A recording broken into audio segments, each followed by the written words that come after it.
Medicare, in many ways, is like a freeway. You can only really get on and off at specific times and places in your life. And there are obvious enrollment periods, like when you turn 65 or when you retire.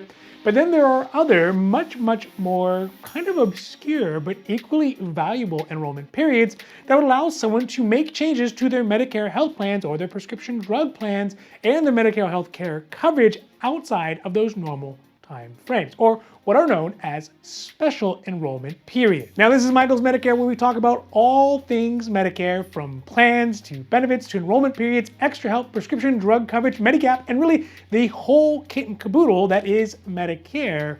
But before we get to it, please don't forget to like and subscribe, because it'll help keep you up to date about the newest Medicare changes, the newest Medicare options, and ways to make more, better informed Medicare decisions. All right, here we go. So let's talk about Medicare Special Enrollment Periods, because like I said before, Medicare is a great program and it literally helps millions and millions of Americans every single year. But it's not something that you can make changes to whenever you want, willy-nilly, especially when you're talking about Medicare health plans or Medicare supplement plans or Medicare Advantage plans, MEPDs, or prescription drug plans. In order to do this, someone does have to have an enrollment period. And the most common ones are going to be things like the ICEP, or the initial coverage election period, which happens right when someone first becomes eligible for Medicare, usually at 65 years old. But then there is yearly enrollment periods, like the annual election period, or AEP, and that happens every single year from October 15th through December 7th, when folks can also make changes for whichever reason they would like. But these are just the most popular, and sometimes they also sort of get missed, or they don't quite work out for some. So let's talk about some of those lesser known special enrollment periods that would allow someone to make changes to their Medicare health coverage outside of those standard enrollment times. So the first one, and probably one of the biggest ones of the non-standard enrollment periods, is going to be for folks who are getting some sort of additional help from the federal government, primarily because of low income, but not always. And this SEP is a year-round SEP that applies to someone who has Medicaid, which is the insurance program for low-income individuals, or has specific assistance to help pay for their prescription drug plans through a program called LIS, or Low Income Subsidy Program, oftentimes sometimes called Extra Help. If a person has either of these and they meet the other criteria for Medicare, primarily that they live in the United States for a minimum of 5 years consecutively and are U.S. citizens or residents and meet the age requirements, then they will be able to enroll into or go back to original Medicare one time every 3 months or every quarter for the months January through September. So basically 3 times a year. If this SEP is used, then the requested change will be effective as the first of the following month. The limit of this SEP is going to be in Q4, or the last 3 months of the year, October, November, and December, which is actually the normal AEP period, but during Q4, any changes made would be effective as of January 1st, and then rinse and repeat. Now, to go along with this SEP, in the case that someone loses their eligibility for any of these assistance programs, whether it is Medicaid or low-income subsidy, this next special enrollment period will be activated, which is for the loss of coverage from any of these coverage. This means if someone has Medicare and Medicaid, and for any number of reasons, be it that they lose eligibility because their income goes up too high, or they gain assets, or they forget to fill out the renewal paperwork, if someone loses the eligibility for Medicaid, or what's called Medi-Cal here in California, from that point when they lose their Medicaid coverage to change their Medicare health plan or prescription drug plans if they would like. And the main reason why someone would want to do this is because once they lose those financial assistances, it means that their Medicare Advantage plans or their MAPDs that they were in may no longer be suitable for them or even available to them once they lose the additional Medicaid eligibility.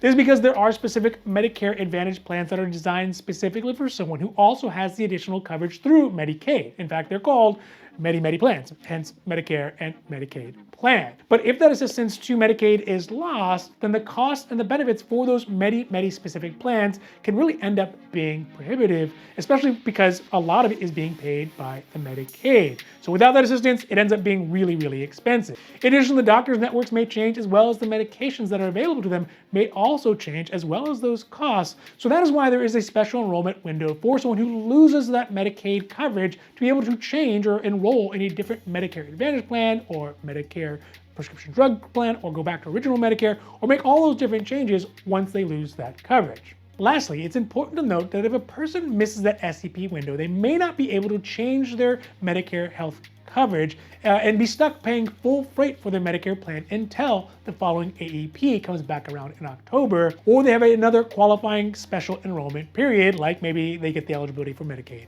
back again. A much easier SEP for folks who are in the process or maybe about to move is a qualifying SEP to make changes to a Medicare Advantage plan or prescription drug plan or healthcare coverage through Medicare for somebody who is moving. Now, this one is pretty simple in its eligibility because, really the difficulty is not that you have to move, but the difficulty is that someone has to move outside of their existing service area. So generally this is going to be the county that a person lives in, so they would need to move to a different county.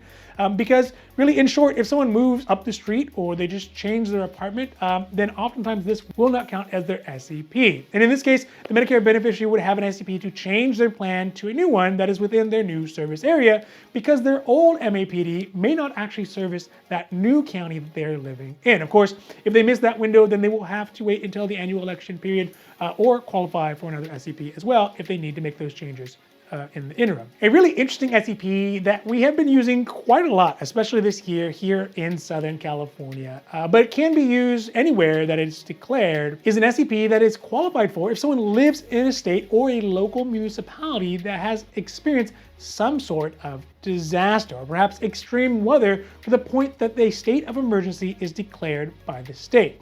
Here in California over the last 6 months or so, due to extreme rains and flooding and even fires, I believe, there have been a variety of states of emergencies that are declared. And in fact, there was even one declared here in Los Angeles when a portion of the freeway collapsed from a fire. So needless to say, there seem to be a lot more common these states of emergencies being declared. And if a Medicare beneficiary lives within that area and had a state of emergency declared, then this will entitle them to an SEP if during the affected time frame they had another enrollment period that they could have used but didn't.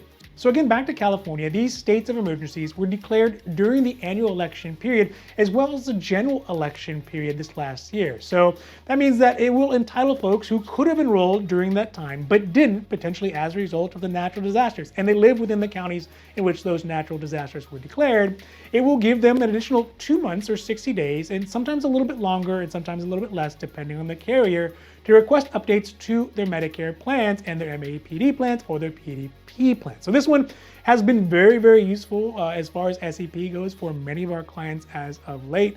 And I think that in the reality is there probably be a lot more of these types of emergencies being declared, which again will allow lots of folks to have those SEPs. So all right, so that is it for today, but really there are way, way, way more SEPs that can be used if you are somebody who is on Medicare and is looking to make a change to your Medicare benefits, whether it is with a Medicare Advantage plan or Medicare Health Plan or prescription drug plan or even a PDP.